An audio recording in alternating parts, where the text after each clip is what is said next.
40. 성막 봉헌. 성막의 준공식과 봉헌식. 모세야, 너는 정월 초하루에 성막을 세우도록 하여라. 성막 준공식에 대한 명령이다. 성막은 출애굽 제2년 정월 초하루에 세워졌다. 이때는 이스라엘 백성들이 이집트에서 나온 지 정확하게 11개월 15일이 지난 때였다. 그리고 그들이 시내산에 도착한 지는 9개월 15일이 지난 때였다. 시내산에 도착한 후 모세는 2번에 걸쳐 40일 동안 시내산 정상에 올라가 하나님께 율법을 부여받았다. 또한 성막에 관한 여러 계시를 받았다. 그 뒤 준비 기간을 거쳐 비로소 성막을 짓기 시작했다. 그러므로 본격적으로 성막을 짓기 시작한 날로부터 6개월 후쯤에 성막이 최종 완공되었다고 볼 수 있다. 그 6개월 동안 브살렐과 오홀리압을 비롯한 성막 기술자들이 최선을 다해 땀 흘려 성막 일에 매진한 결과였다. 그때 하나님께서 말씀하셨다. 성막 본체와 기물들. 모세야, 너는 지성소 안에 법궤를 들여놓고 휘장으로 그 법궤를 가려라. 그런 다음에 하나님은 지성소와 성소에 들여놓을 기물들에 관해 말씀하셨다. 그 말씀에 따라 지성소에는 법궤를 안치해야 했고 성소에는 분향단과 등잔대와 진설병 상을 안치해야 했다. 그리고 지성소와 성소는 지성소 휘장을 쳐서 구분해야 했고 성소와 성막들은 성소 휘장을 쳐서 구분해야 했다. 이어서 하나님은 또 말씀하셨다. 모세야, 이제 너는 번제단을 성막 문 앞에 갖다 놓아라. 또 물두멍을 번제단과 성소 사이에 갖다 놓고 거기에 물을 채워라. 그리고 하나님은 이제 성막들에 놓일 기물들과 성막 사방을 둘러칠 울타리 휘장에 관해 말씀하셨다. 그 말씀에 따라 성막들에는 번제단과 물두멍이 놓여야 했다. 즉 성소 휘장의 입구에는 물두멍을 놓아야 했고 그 물두멍 뒤인 성막의 동쪽 정문 앞에는 번제단을 놓아야 했다.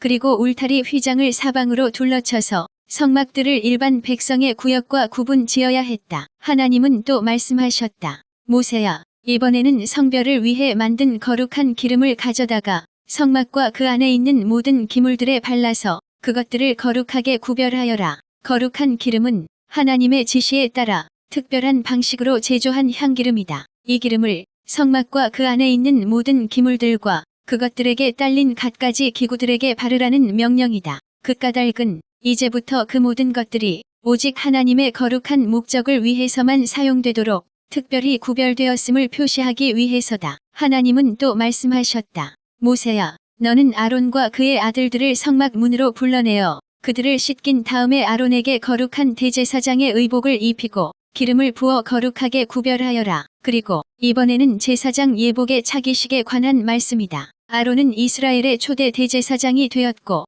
그의 네 아들은 첫 번째 제사장들이 되었다. 성막 기술자들은 이들을 위해 대제사장의 의복과 제사장의 의복을 제작하였는데 이제 그 의복을 입히고 거룩한 기름을 부어 구별하라는 말씀이다. 모세는 주께서 지시하신 것을 하나도 빠지거나 다름이나 틀림이 없이 그대로 전부 시행했다. 이처럼 성막과 성막에 딸린 모든 기물들 및 제사장의 의복은 사람의 생각과 계획에 의해 이루어진 일은 하나도 없다. 처음부터 끝까지 100% 하나님이 모세에게 지시하신 그대로 제작되고 구별되었다. 모세야, 모든 준비가 다 되었느냐? 그러면 이제는 내가 내게 지시한 대로 성막의 모든 기물들을 제자리에 들여놓고 성막 울타리를 쳐서 성막을 세우도록 하여라. 그런 다음 그 성막을 내게 봉헌하도록 하여라. 네, 주님, 분부대로 시행하겠습니다. 마침내 모세는 성막을 세웠다. 준공식을 행한 것이다. 때는 출애굽 제2년 정월 초하루였다. 이때는 이스라엘 백성들이 이집트 땅에서 나온 지 11개월 15일이 지난 때였다. 만 1년에서 보름이 빠진 때였다. 성막을 세울 때 모세는 가장 먼저 밑받침을 아래에 놓았다. 널판을 그 위에 끼워 맞춘 뒤 가로대를 꿰고 기둥을 세웠다. 그런 다음 성막 본체 위로 2겹의 천막을 펼쳐서 치고 또 그 위에 2겹의 덮개를 씌웠다. 그래서 성막 덮개는 모두 4겹이었다. 모세는 십계명 2돌판을 법궤 안에 들여놓고 그 법궤의 채를 꿰어들 수 있게 했다. 법궤 위에는 속죄판을 얹었다. 법궤를 지성소 안에 안치한 뒤 지성소 휘장을 드리워 가렸다. 주께서 모세에게 지시하신 대로였다. 지성소 안에는 십계명 2돌판이 보관된 법궤가 안치되었다. 법궤에 십계명 2돌판을 넣고 채를 법궤 고리에 꿰인 다음 법궤 위를 궤의 뚜껑인 속죄판으로 덮고 법궤를 들어 옮겨 성막 제일 안쪽에 지성소에 안치시킨 후 휘장을 늘어뜨려 가렸다. 이후로 지성소에는 1년에 단 한 번 속죄일에 대제사장이 들어가 속죄 의식을 집행하는 일 외에는 그 누구도 출입이 금지되었다. 모세는 또 성소 안에 진설병 상을 들여놓았다. 성소 안 북쪽 면으로 지성소 휘장 밖이었다. 진설병 상 위에는 줄지어 12개의 빵을 차려놓았다. 성소 안쪽에 있는 진설병 상이 맞은편 곧 성소의 남쪽 면에는 등잔대를 들여놓았다. 그 등잔대에 불을 켰다. 또 금분향단은 성소 안중앙에 들여놓았다. 지성소 휘장 바깥쪽에 바로 앞이다. 분향단 위에 향기로운 향을 피워 올렸다. 성소 입구에는 휘장을 쳐서 성소 내부를 가렸다. 그러니까 성소 안에는 3개의 주요 기물이 안치되었다. 분향단, 등잔대, 진설병 상이다. 지성소를 가리는 휘장 바깥에 바로 앞 성소 중앙에는 분향단이 놓였고 성소의 북쪽에는 진설병 상이 놓였으며 진설병 상이 맞은편인 성소의 남쪽에는 등잔대가 놓였다. 모세는 또 주께서 지시하신 대로 성막 문 앞에 번제단과 물두멍을 안치했다. 번제단과 물두멍이 놓인 성막들은 성소와 지성소로 이루어진 성막 본체를 둘러싼 성막의 마당이다. 이 성막 마당에 놓인 번제단은 하나님께 드려지는 모든 희생 제물을 불로 태우는 제단이다. 그 위에서 번제물과 곡식 제물을 바쳐 태웠다. 물두멍은 제사장들이 제사를 집례하기 전에 정결 의식으로 손발을 씻는 큰 대야다. 번제단과 성소 입구 사이에 갖다 놓고 그 물두멍에 손발을 씻을 물을 담아두었다. 그런 뒤 모세는 자신도 씻고 아론과 그의 아들들로 하여금 그 물에 손발을 씻도록 했다. 이후로 제사장들은 성소 안으로 들어갈 때나 번제단에 가까이 나아갈 때 먼저 그 물두멍의 물로 자신들의 손발을 반드시 씻어야 했다. 그렇게 하지 않으면 죽임을 면치 못했다. 성막들의 사방 주변에는 하얀 세마포 휘장을 빙 둘러쳐서 일반 백성들의 구역과 경계를 이루도록 했다. 성막들의 크기는 남북의 가로 길이가 50규빗이고 동서의 세로 길이가 100규빗이었다. 이렇게 구분된 성막들에서는 희생 제물로 바쳐질 짐승을 대기시키거나 잡았다. 또 제사를 드린 후에는 남은 화목제 제물의 고기를 함께 나누어 먹는 공동 식사 장소로 사용되기도 했다. 이렇게 지성소에서부터 성소를 거쳐 성막들에 이르기까지 모든 기물들을 제자리에 비치한 뒤 모세는 울타리 휘장을 쳐서 성막들 사면을 둘러쌌다. 성막 입구인 성막의 동쪽 정문을 가리는 성막 휘장을 드리웠다. 이렇게 해서 모세는 성막 공사를 위한 모든 과정을 마쳤다. 처음부터 끝까지 주께서 모세에게 지시하신 그대로였다. 한치의 오차나 다름이나 틀림이 없었다. 100% 그대로 일치했다. 모세는 이 성막을 주님께 봉헌했다. 주여, 주께서 지시하신 대로 성막을 세우고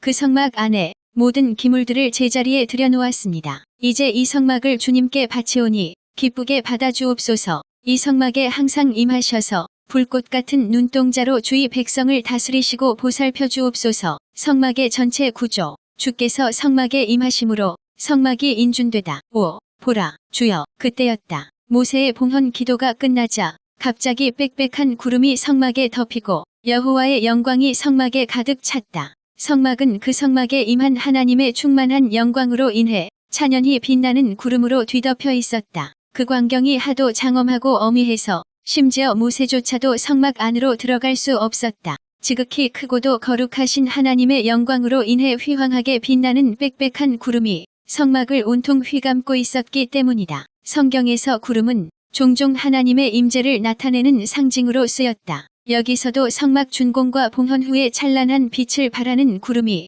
성막을 온통 뒤덮었다. 그것은 분명 여호와 하나님께서 성막에 임하셨음을 가시적 형태로 보여준 것이다. 또한 그것은 여호와 하나님이 그 성막을 기꺼이 기쁘게 받으시고 인준하셨음을 의미한다. 성막의 구조. 5. 주님, 이스라엘의 하나님 여호와시여. 모세와 모든 이스라엘 백성들은 그 놀랍고도 장엄한 광경 앞에 모두 두려워 떨며 땅에 바짝 엎드렸다. 멀리 시내산 정상에 강림하셨던 여호와 하나님을 이제 가까이에서 보게 된 이스라엘 백성들은 일제히 엎드려 주님께 경배했다. 너무나 장엄한 임재의 광경이었다. 이후로 성막을 뒤덮은 그 구름이 성막 위로 높이 떠오르면 이스라엘 백성들은 자신들의 장막을 거두어 가나안 땅을 향해 길을 떠났다. 하지만 구름이 성막 위로 떠오르지 않고 성막 위에 그대로 머물러 있으면 이스라엘 백성들은 구름이 떠오르기까지 길을 떠나지 않았다. 이스라엘 백성들이 약속의 땅 가나안을 향해 행진해가는 동안 이렇게 낮에는 하나님의 구름이 구름 기둥의 형태로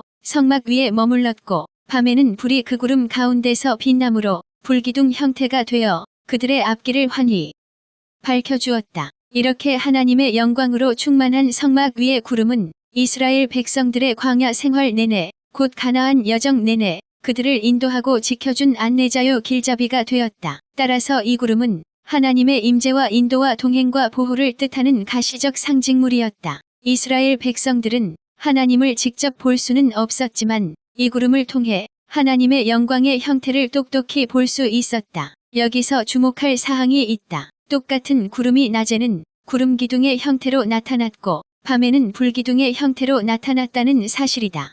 시원한 그늘을 들이우는 구름 기둥은 장렬하는 햇볕으로 말미암는 광야에 지는 듯한 낮더위를 막아주었고 따뜻한 열기를 뿜어내는 불기둥은 큰 일교차로 인해 급격히 추워지는 광야의 밤 추위를 막아주는 역할을 했다. 당시의 광야 환경을 고려할 때 낮의 구름 기둥과 밤의 불기둥은 이스라엘 백성들을 향한 하나님의 세심한 배려와 자상한 돌보심을 가장 뚜렷하게 보여주고 있는 은혜로운 이적 현상 가운데 하나라 할 수 있겠다. 5. 성막을 덮고 있는 구름이 그대로군. 휘황하게 빛나는 빽빽한 구름은 여전히 성막을 온통 휘감고 있었다. 그 광경은 성막에 여호와 하나님이 임하고 계심을 보여주는 광경이었다. 동시에 이스라엘 진영을 이동시키지 말고 시내산 아래의 평지에 그대로 머물러 있으라는 신호이기도 했다. 그렇다. 성막을 세운 이후로 이스라엘 백성들은 시내산 평지에 계속 머물면서 레위기에 언급된 모든 율법을 부여받고